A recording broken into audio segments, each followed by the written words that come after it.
I think a materialist approach to things is very, very consistent with my experience in Christian social justice. I feel like the deeper I get into anarchist practice, the deeper my faith is getting at the same time. I would hope that, securing means of life for all would be something all people of faith would say, oh yes, that's at the basis of what we believe.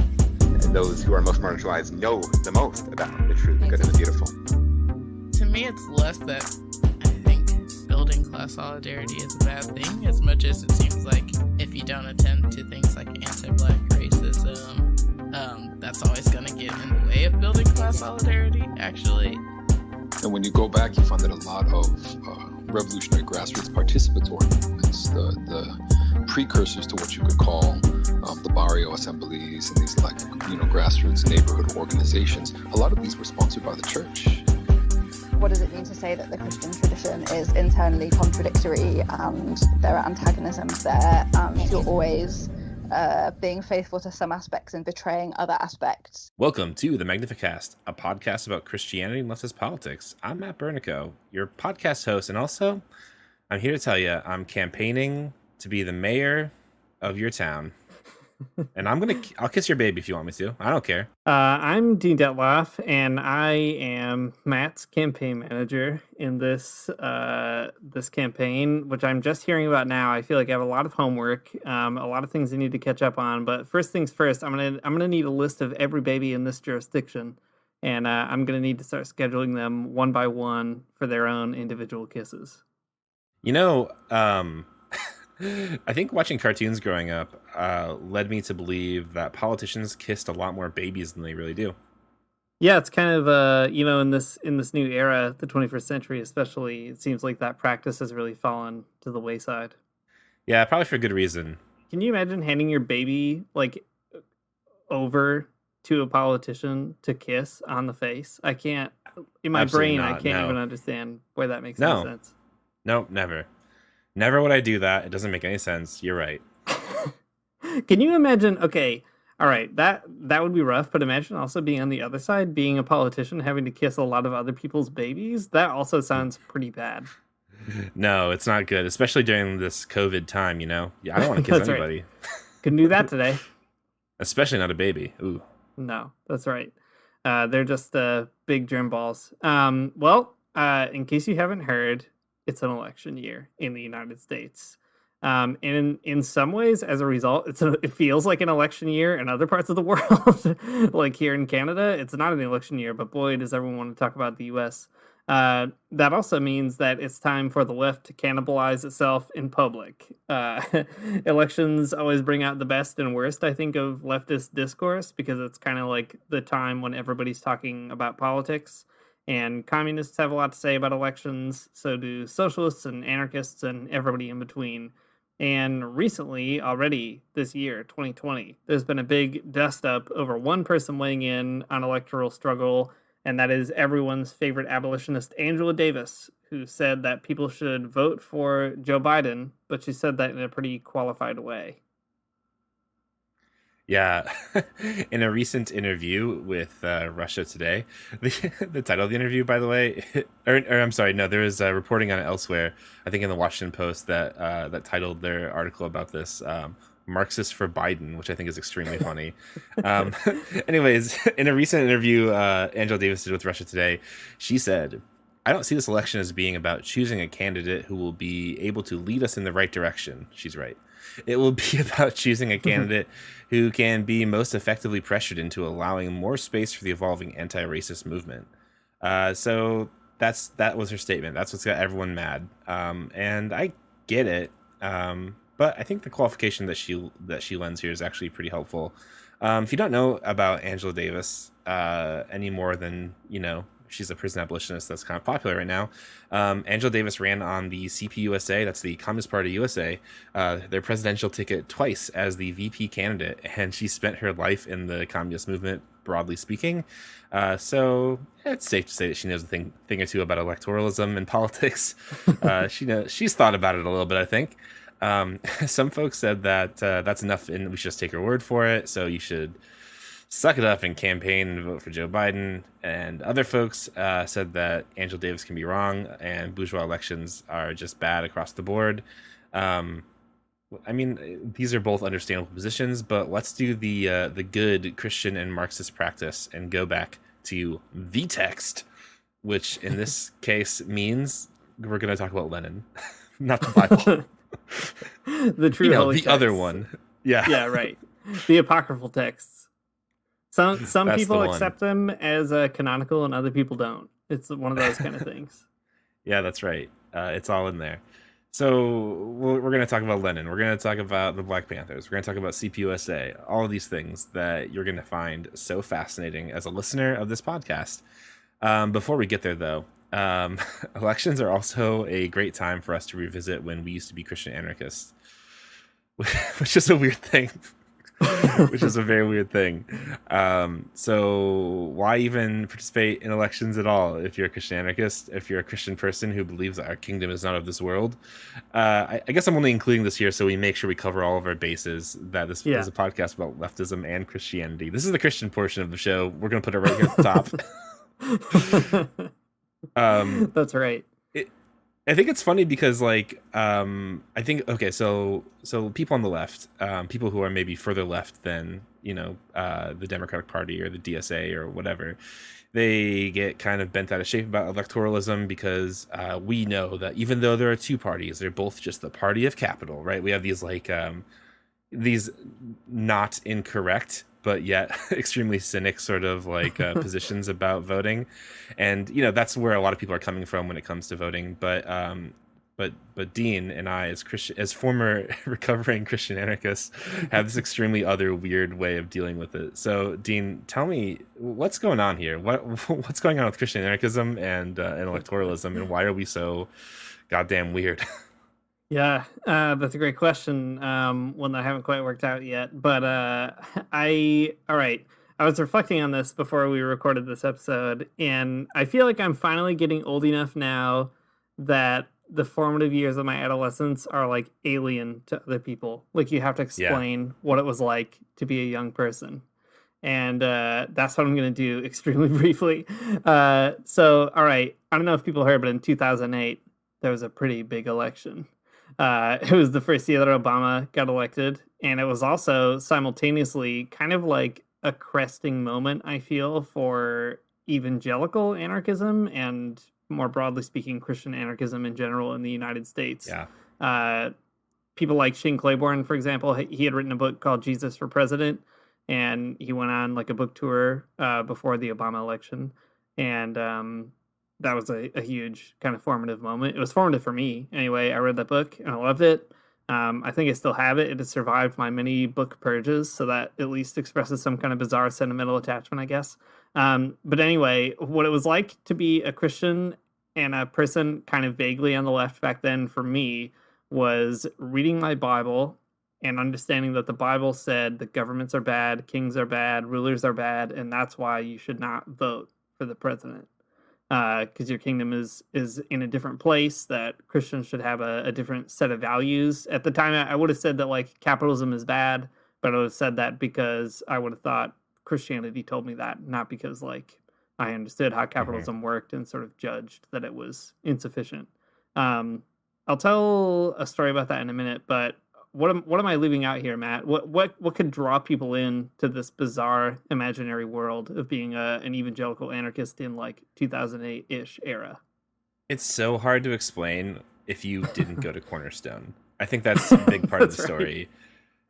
Right. Cornerstone was a evangelical Christian music festival that was in Bushnell, Illinois, and that might sound, I might have described that to you, and you're like, yuck. But I gotta tell you, it was very fun. But at the same time, that was sort of a main exposure point to a lot of Christian people and their youth groups to radical politics because of some really particular bands. One, Theological Spoon, which bookends, is one of the bookends of our podcast. It's the song at the end. And also another band, too, called the Salters, who both are made up of, I think, some of the same members, but are different bands, just the same. Anyways, they have this whole sort of anarchist vibe to them, and a lot of other there's a lot of complicated stuff about them, but no big deal. All that to say, for me, it's Shane Claiborne, but then there's also this whole other sort of like really wild sort of like mysticism about it, where like the kingdom of God is amongst you, this kind of thing. I'd also just read Leo Tolstoy, I think, in 2008, and same. and feeling like it's not just that like politics are bad and like you shouldn't vote or whatever, but it's like that there's like this sort of other world that you should be really participating in that's like spiritual and very weird. I don't know. So I think that part of the story is also important. It's not just about politics and reading the Bible, but it's also about this other like wild way of being in the world. Yeah, I think that's exactly right. That's a great segue into telling my own particular story when it comes to voting. So I didn't vote in the 2008 election, which would have been the very first election I was eligible to vote. I turned 18 that year. And my friend and I, one of my close friends who I won't name on this podcast, just in case he doesn't want to be incriminated, he would find this very funny. We were both into that same scene, right? Listening to these crusty punks, these Christian anarchist punk bands, reading our Bibles, trying to figure out what it means to be a Christian in the world. And when the election came around, both of us felt like Obama was clearly sort of like if you had to pick a Christian politician, I think we would have said Obama would have been closer in that particular election to sort of what we were after. But nevertheless, the real radical thing to do was to reject even the things that are close, right? To have a totally strident position. And so what we resolved to do in that year was to fast for 24 hours on the day of the election. And then we prayed all day, and we were like praying that God's will would be done, whatever it might be. And then the next day we broke our fast at a pizza place, and we were like, all right, Barack Obama's the president. I guess that's how it's got to be. And that was sort of the lens, I guess, with which we interpreted this whole bizarre, extremely weird election in this extremely also bizarre subculture, Christian subculture.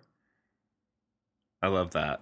That's that's pretty good. 2008 was also the first election I could vote in as well, but I was a year older than you because that's how time works. Yeah, because you had been a baby sooner is the thing.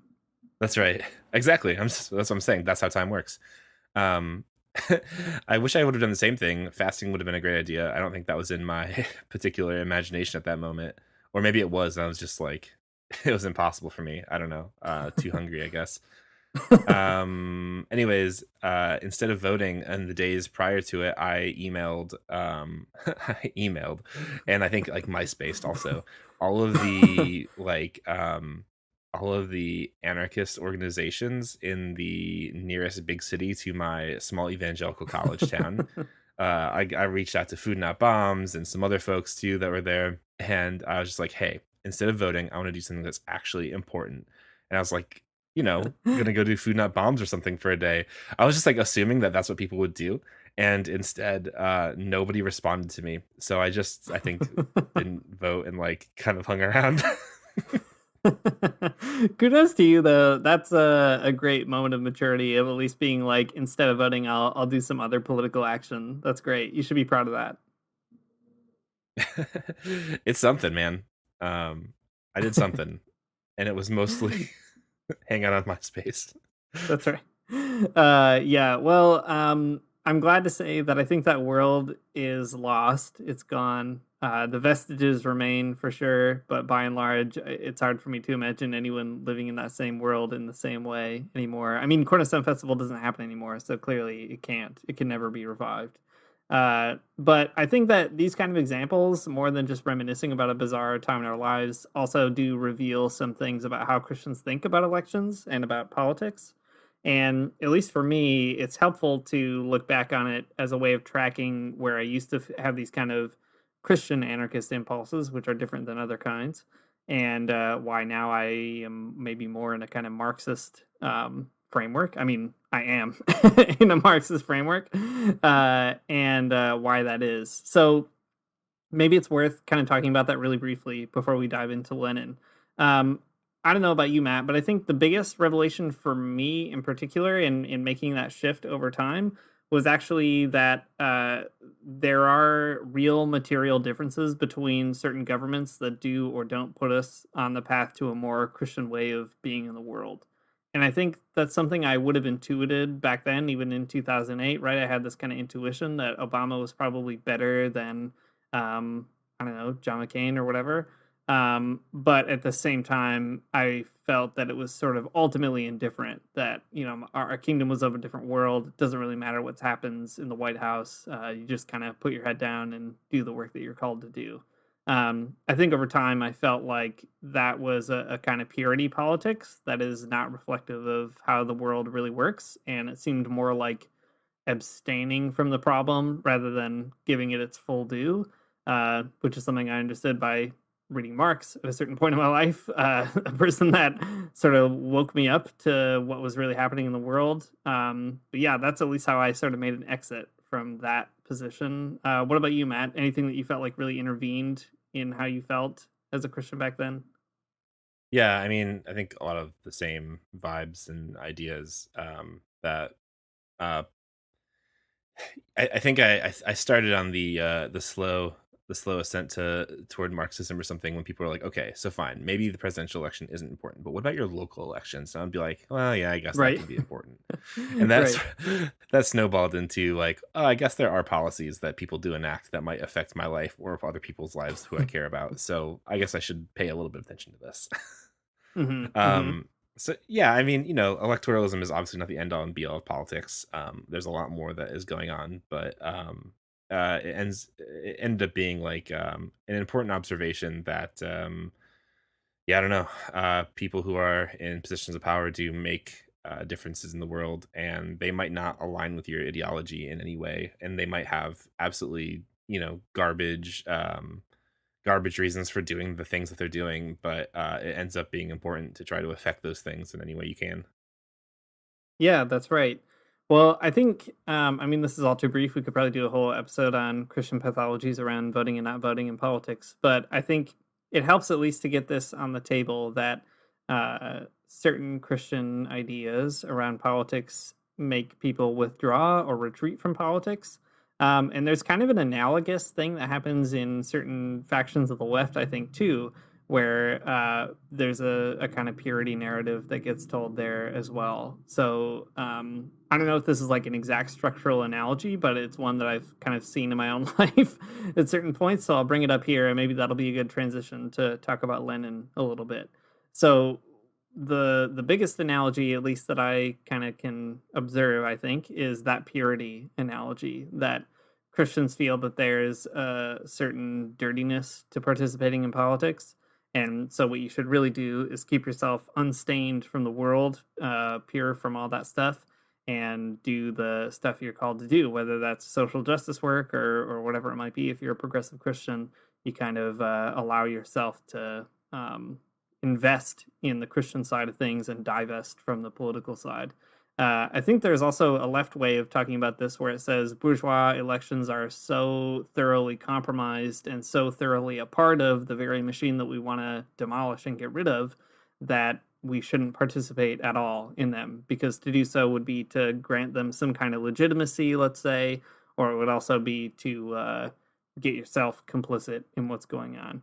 And there's a part of me that's sympathetic with actually both of those arguments still to this day, I think. If you're a Christian, you shouldn't totally identify your life with, especially what happens in bourgeois elections, but maybe even politics all across the board. I can sort of sympathize with that. And the left, too. I mean, bourgeois elections are garbage. They're very bad, extremely bad, and you don't want to be complicit in them. But as you were just saying, Matt, things are a lot more complicated. I don't know. Does that seem like a fair analogy to draw, I guess? Yeah, I think so. I mean, yeah, I think that's good. I think the left, I mean, Marxists particularly, who are like, want to do like, are leery of voting or something like that because of complicity. I think that at least they have the tools to think their way out of it, whereas like Christian anarchists don't. Like, Right. I remember, like, if you're a Leo Tolstoy type of Christian anarchist, you're like, well, I'm not going to vote because that would mean that I'm also complicit in the state, and that means I'm complicit in violence. I don't want to be those things, right? It's Right. like this extreme apprehension about your guilt in the world, where I think at least Marxists Mhm. can think around that, given some That's true. time, I suppose. Yeah, but I think it all works generally speaking. Um, well, uh, guess who has something else to say about voting? Everybody's favorite Vladimir. Yeah, everyone's favorite Vladimir. That's right. Everyone's favorite Vladimir Lenin. In a little piece of writing called "Left Wing Communism and Infantile Disorder," which is extremely good own in the title. Lenin has an entire section about like bourgeois parliaments, or like why communists should care about elections, and like whether or not we should participate in them. I guess is kind of the thing. Um, and I mean, Lenin doesn't have to be the end all and be all of your politics. I mean, he probably shouldn't. You should probably listen to some other people too.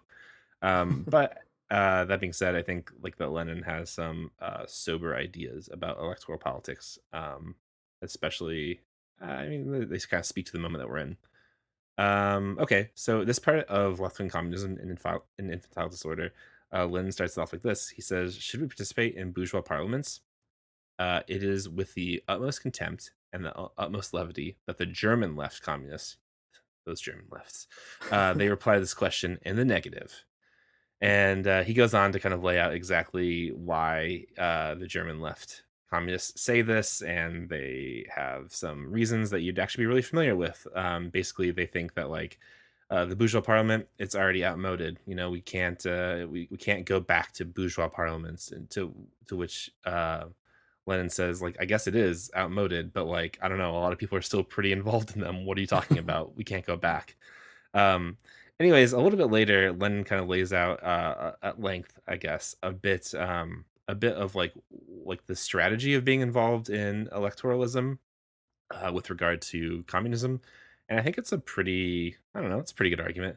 So Dean, if you don't mind, I'm going to just go ahead and read something a little bit longer here from my favorite Vladimir. Yeah, please do. Okay. He says, even if only a fairly large minority of the industrial workers and not millions and legions follow the lead of the Catholic clergy, and a similar minority of rural workers follow the landowners and the kulaks, it undoubtedly signifies that parliamentarism in Germany has not politically outlived itself. That participation in parliamentary elections and in the struggle on the parliamentary rostrum is obligatory on the party of the revolutionary proletariat, specifically for the purpose of educating the backward strata of its own class, and for the purpose of awakening and enlightening the undeveloped, downtrodden, and ignorant rural masses. Uh, it's a strong way to put it. He's talking about something very specific, though, and not just being mean. Just trying to just put that out there. Whilst you lack the strength to do away with bourgeois parliaments and every other type of reactionary institution, you must work within them, because it is there that you will still find workers who are duped by the priests and stultified by the conditions of rural life. Otherwise, you risk turning into nothing but windbags. Okay, so this is what Lenin's saying. I mean, you get it, obviously, because you've just heard me say it, but I'll rephrase it in a different way. You should be involved with bourgeois politics, with bourgeois elections, because that's where the people are. Because people like find them for whatever reason important. I mean, whether for the reasons that we just said, right? People are like actually convicted that that voting for someone will have a political outcome that will benefit them or help them. Whether people actually do believe that, surprisingly enough, or if they're just involved in electoral politics because of like the spectacle of it all. It's important to be in that space because that's where people are. That's where people are engaged in politics, and that's like a spot where you can talk to people about like what exactly is happening in this world and in this situation. And he says if you don't do that, you just risk turning into windbags, which I think is a fair critique. Yeah, it's not what you want to be. No one wants to be a windbag. Yeah, I mean, I think what's so important about this is Lenin has this kind of thing, like rhetorical device that he introduces in this essay that I really appreciate, where he says, people say that parliamentary elections or bourgeois elections for our purposes are obsolete. And he says, like, yeah, in a world historical sense, like understanding how politics works, they are obsolete. We know that they're not good, that we want to get rid of them. But he distinguishes that from practical political work, and he says, in a practical sense, they are basically anything but obsolete. They are the vehicle through which people think about politics, and it's unfortunate that that's the case, but it is the case. And also, if you're a thoughtful person thinking about how to take advantage of the situation that's around you, you have to intervene in those kind of situations. This is really, I think, one of the key points that separates Leninists from other leftist expressions. It's one that drives other leftists crazy when they talk about Leninists. But I think it's actually a really good point. I think, I think about, for example, like the Communist Party of Canada, who are good Leninists. They will run candidates in every election knowing full well that they're not going to win any seats. But they understand that this is basically an excuse to like knock on somebody's door and say, hey, have you ever heard about communism? Like, you can't just do that when it's not an election season, because people will look at you like you're out of your mind. And like, you would be if you did that. And, there's that side of it. There's also, I think, a sort of political calculus. Like, the Communist Party won't run candidates in a riding or a district where there's a pretty, like, let's say, slim race between the right and left. But if there's a race where it's, like, pretty obvious that one side is going to win, they'll run a candidate because that's a good excuse. So they're not trying to like siphon away votes from the more progressive choice in a certain area, but they are trying to take advantage of the situations that are around them. And I think, this is a world away from what Lenin is talking about back in the 1920s when he wrote this. But it is an important principle that continues to shape, I think, how communists understand elections. I think that's a pretty significant sort of point, that we don't really have the luxury to say we've evolved politically beyond this form, because the form is there, and that's the one that we're stuck with, unfortunately. Right. Yeah. It's a good point, though, that like you can go out and campaign for a communist and have a weird conversation at someone's doorstep, I guess. Yeah. You can do your evangelism work, and people will understand why you're out there. That makes sense. If you don't have a youth group, mission trip to fundraise for, you got to figure out a different way to go about it. That's right. All right, Dean. Well, what else does my favorite Vladimir have to say about elections? Man, so much, kind of a lot actually, but I'll pull out just one more, which is one of my favorite underread pieces by Lenin if you're a person from the United States. So in 1912, Lenin wrote an article called The Results and Significance of the U.S. Presidential Elections. So this is before the Russian Revolution had taken place. And that election is pretty bizarre in the U.S. I don't know. There's like a lot going on in the early 20th century, but let me think of how much to go into. I'll go into it extremely briefly. Teddy Roosevelt, he was doing a good job in terms of the Republican Party for a while. Like, the party liked him and he liked the party, and things were going okay. He was kind of a more progressive style Republican at that time. And, back then, Republicans and Democrats are very different than they are now. And he had a pretty big falling out with the party, and he ran as a third party candidate in 1912. He established a new party, and there was like all kinds of stuff going on. And they completely split the vote, and basically they both lost. Both he and the Republican candidate lost. But it was a really kind of interesting fracturing of the Republican Party at the time. So Lenin is like writing in light of that, like he's watching all that happen. And this is like before the election actually occurs. So he's sort of thinking about the crisis of the Republican Party. So anyway, there's a lot that he says that I think is instructive in this extremely short little piece, but there's just two quotes I wanted to pull out. So let me read the first quote, which is talking about this crisis. Lenin says, "The world significance of the U.S. elections lies not so much in the great increase in the number of socialist votes, which had happened in the previous election, as in the far-reaching crisis of the bourgeois parties, in the amazing force with which their decay has been revealed. Lastly, the significance of the elections lies in the unusually clear and striking revelation of bourgeois reformism as a means of combating socialism. This is something Lenin noticed in 1912 that I think is actually really instructive for the current electoral season. And let me explain a little bit more about some of the context. So, Roosevelt, again, being that kind of more progressive voice, is trying to have a more progressive platform because, on Lenin's view, Roosevelt kind of sees the writing on the walls that there is a growing socialist movement, there's a growing popular workers' movement, and Roosevelt understands that you got to appeal to that sort of thing. Roosevelt's decision is to appeal with a reform of a capitalist party specifically. That's the answer, and that's how you deal with a growing socialist sentiment. I think what's really great about this observation is it maps like so cleanly onto what's happening right now with Joe Biden. In large part, the Biden campaign is exactly this. It is a bourgeois reformist response to a growing demand for socialism in the U.S. And it's not just Bernie, of course. It strikes all across the nation. It's a movement that's much larger than Bernie Sanders, but certainly Bernie is a big deal, bringing socialism into the Democratic Party as a term at the very least.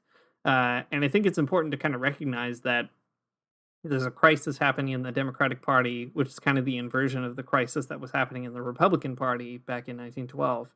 And Lenin sort of encourages us to see that the real significance of this kind of election isn't the massive boost to a potential socialist moment, but the crisis that's happening in the bourgeois parties. And of course, there's a crisis in the Republican Party too, in a far right direction.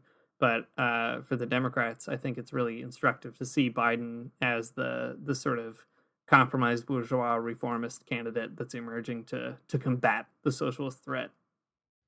That's right. That's all true, except Joe Biden's doing an extremely bad job. If anything, he's driving those antagonisms way up. Everyone hates Joe Biden. That's right. But I mean, like, generally though, you're right though. He's like that's his role, is he's supposed to be this like mostly progressive person. I mean, he's not in fact progressive in any way, but that's the marketing surrounding him. That's how he's being pitched to people in the United States. So right. It stands though, right? I mean, it's right. That's right. Good. I'm glad I'm right. I'm glad you think I'm right. We can keep going with this podcast. I was so nervous for that one brief moment. It all comes down to that. Let me go to the conclusion of this article, because I think this is actually where we can bring in sort of Angela Davis's comments, and maybe we can circle back around to Joe Biden with this.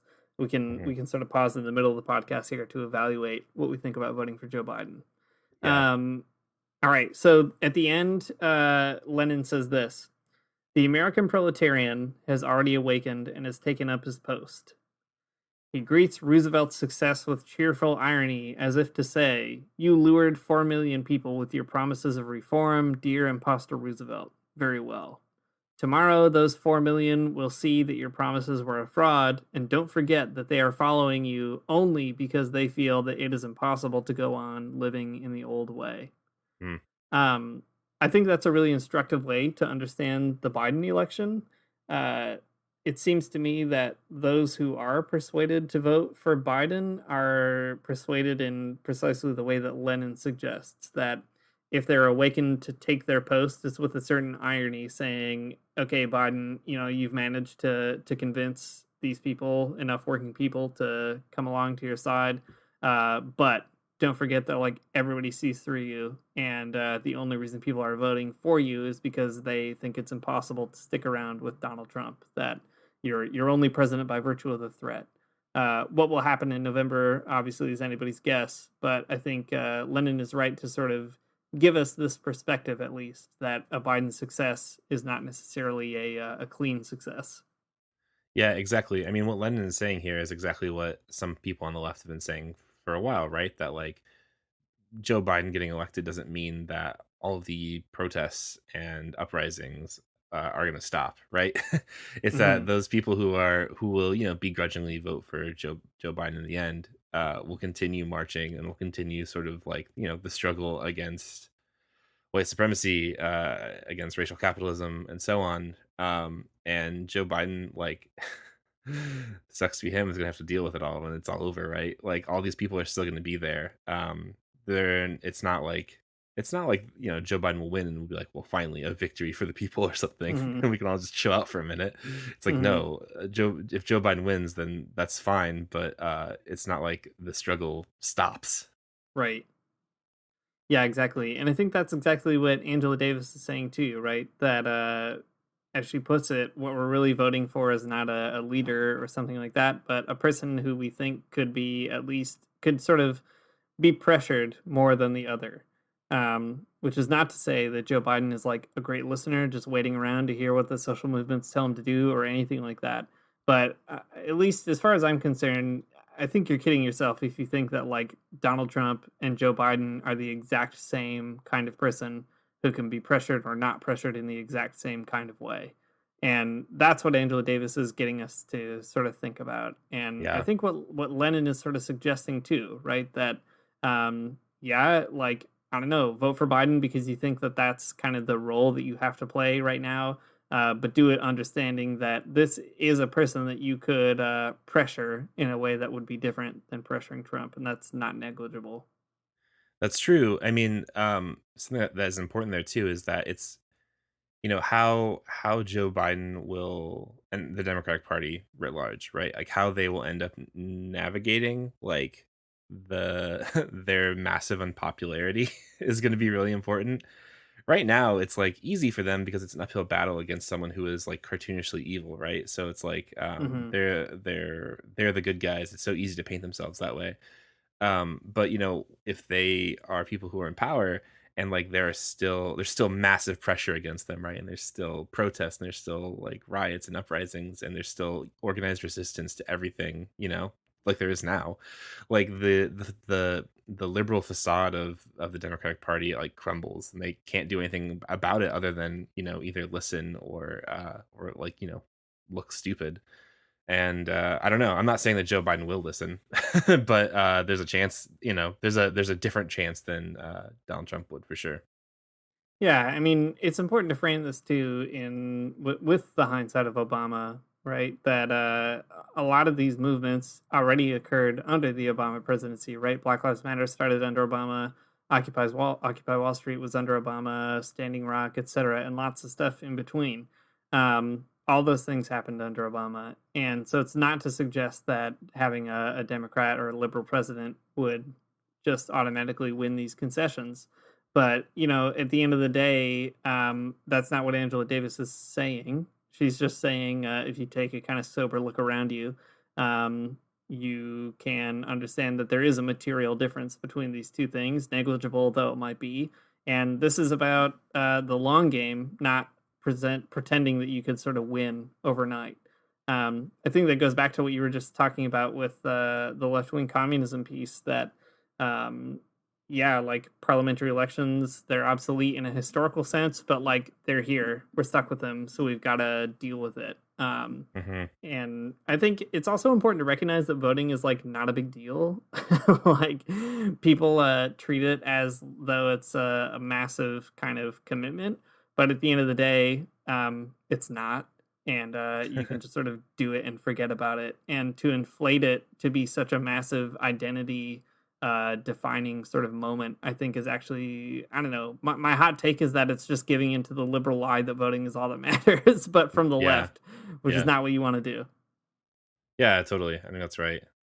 Um, so Angela Davis's whole point is that Joe Biden, you should vote for Joe Biden not for moral reasons, right? That's not it. It's for like material reasons. You should vote for Joe Biden. That Right. there is an opportunity.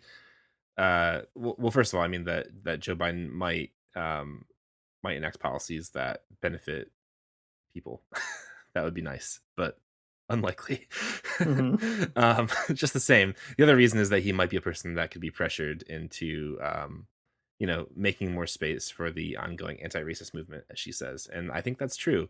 Um, uh, People are upset that she thinks that, and something I found interesting. I've been doing a lot of reading on the Black Panthers recently, by way of Asada Shakur's biography, which is extremely fun. Anyways, I did learn that the Black Panthers at one time they also were invested in electoralism, but not in any kind of moral terms whatsoever, but exactly in the way that Angela Davis is presenting it here. So I thought I'd read this little bit of history really Mhm. quickly, just to prove the point that like what Angela Davis is saying is not just like her being like a reformist or something, but this is kind of like rooted in, I think, the practice from the Black Panthers and just from like communists in history. But Black Panthers are a good demonstration. So here we go. The Black Panther Party sponsored in 1972 a voter registration drive that put several thousand new voters on the books for Alameda and Contra Costa counties in California. Black Panther Party chairman Bobby Seals had run for Oakland mayor. This is awesome, actually. I do love that. Yeah, it's pretty fun. He shocked political observers by coming in second in the first round of voting and forcing a runoff against the incumbent white mayor, John Reading. With Reading choosing not to run again in 1977, Wilson, who is another person that was in the mayoral election, Wilson won the mayoral election in a runoff against Reading. So there we go. This is a quote from an observer. The Black Panther Party helped Wilson get elected more so than the Democratic Party or the Republican Party, says Jeffrey Pete. Lionel admitted that.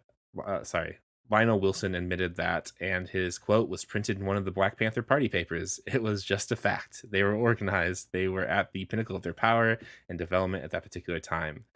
In the normal course of events, the Black Panther Party would have used its organizational power to put pressure on Wilson and to address the specific African American interests and issues in the city.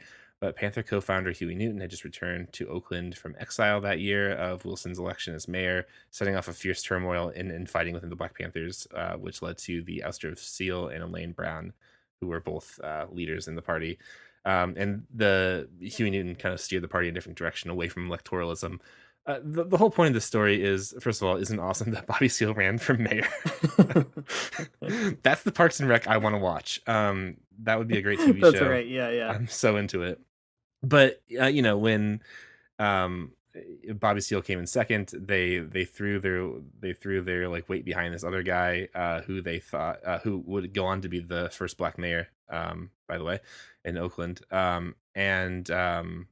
They supported him, right? They did campaign for him, and he probably wasn't a perfect candidate. He probably wasn't a Black Panther himself, but they used their sort of political power at the time to get him elected to office, and then the plan was then to hold him extremely accountable for every single thing that they wanted. And I think that's like pretty good, right? Like electoralism will not deliver us all of the goods that we want. It won't transform the world in the way that we want, but like right now that's where people are invested. Like, what are you going to do about it? I guess, right? You either like get extremely strategic about it and hold people accountable, or don't, I guess, and do nothing. I don't know what to say.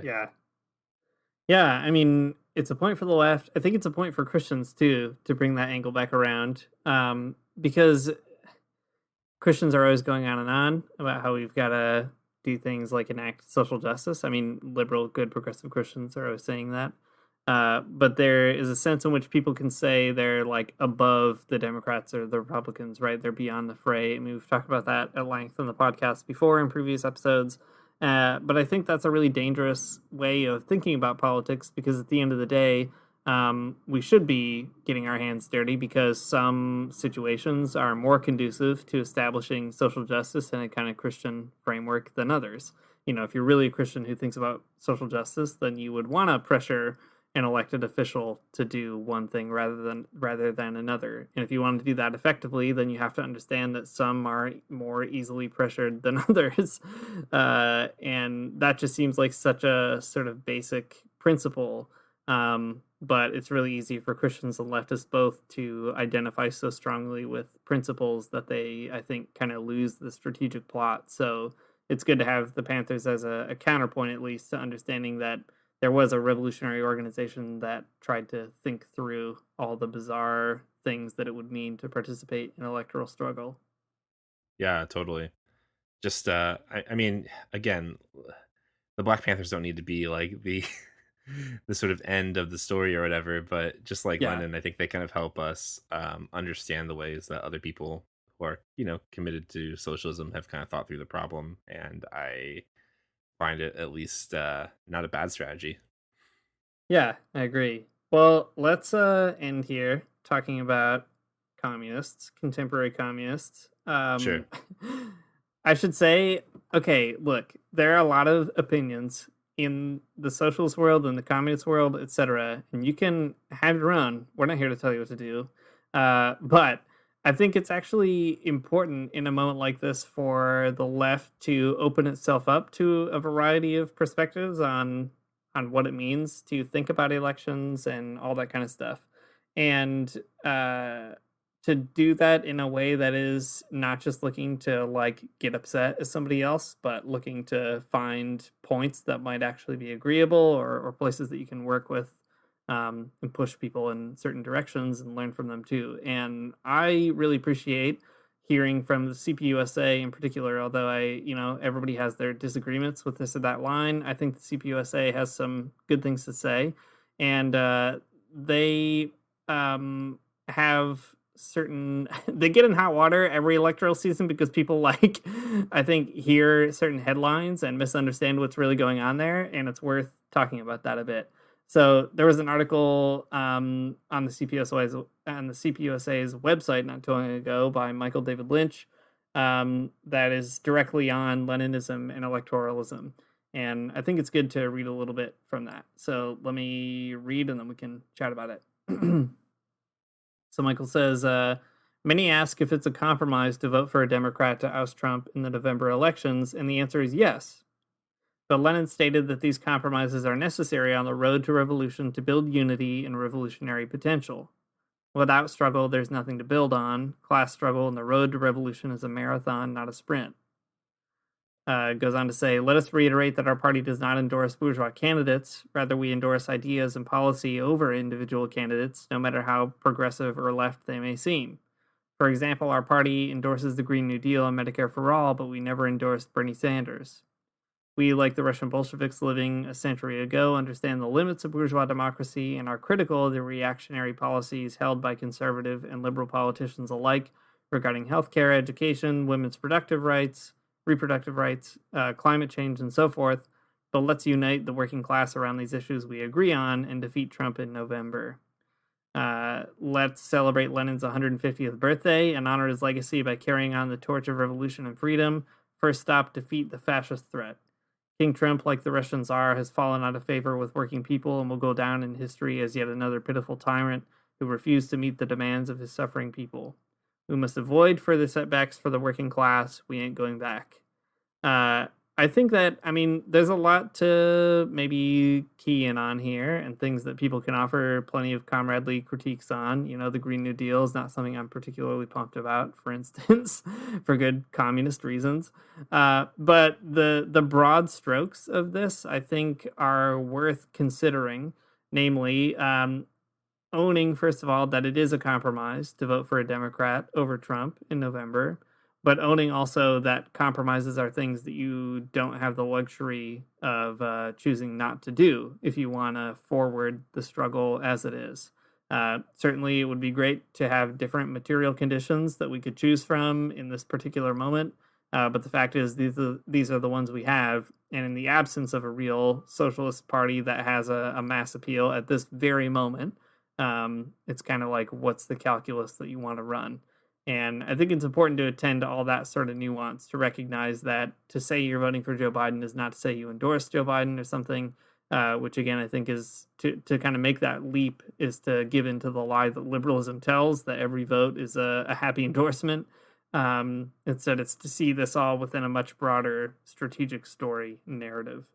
Yeah, I think that's a good way to put it. I guess to me, like, what always sticks out is, well, you said it earlier too, right? Like that that sometimes people on the left blow the importance of voting up to this huge, just like Christians do, I guess, this huge like moral stance, right? That's the most important thing. And we have to really like reckon with the compromises that we'll have to make when we vote or something. But just like what Michael David Lynch is saying here, that voting for a shitty Democrat in November is a is a compromise for sure if you're a socialist, or if you're basically anybody. But the compromise though is and, like, parsing out what the compromise is actually kind of important, right? The compromise is that you have to like just vote for a guy, and then and then that's it. Like, you don't have to compromise anything else about your life though. It's not like you're compromising like Right. what you actually believe. It's not compromising like the terms by which you'll struggle and like continue to struggle. It doesn't compromise any of the other work that like you could possibly do. It doesn't mean that you're not gonna like criticize Joe Biden. It doesn't mean that you're not gonna criticize any other Democrats. It doesn't mean that you're gonna stop going on strike, or you're going to stop marching, or you're going to stop like yelling about politics on the internet or at people in real life or whatever. None of those things have to be compromised. Just like the one compromise is that like you have to recognize that yes, having Joe Biden would be marginally better than Donald Trump for some strategic and material reasons. So I don't know, putting it in that context, it seems kind of, I don't know, just like not something to get too bent out of shape about. Obviously it sucks, but like, what else do you have to work with in this moment? Yeah, I think that's exactly right. All that to say, I think Angela Davis is right. That's my hottest take.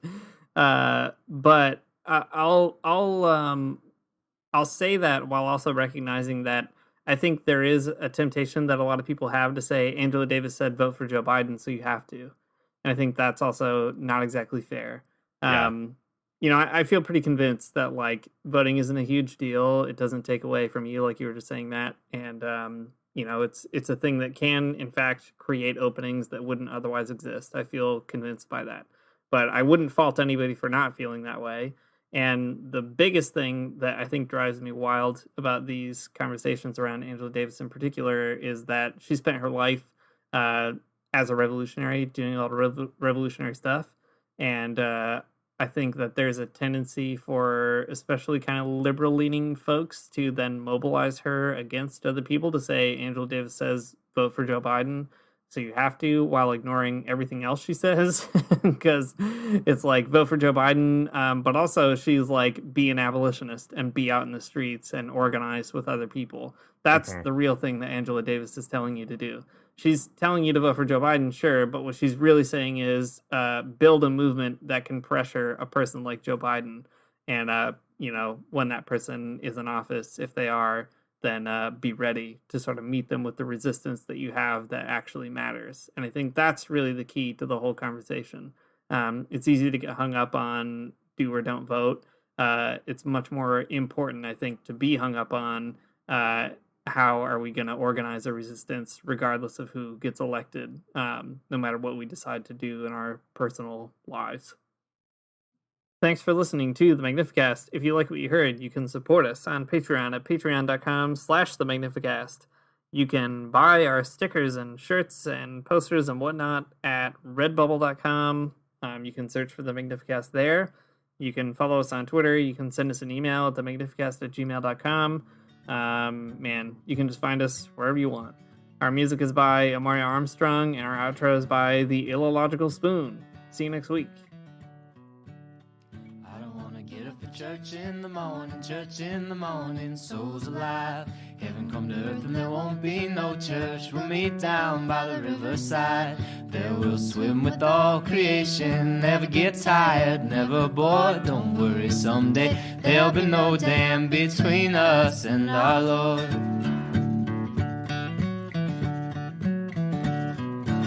Jackson, keep your hoods up. Keep your hoods up and you stay up late. In Jackson, you keep your hoods up. Well, you keep your hoods up and you stay up late.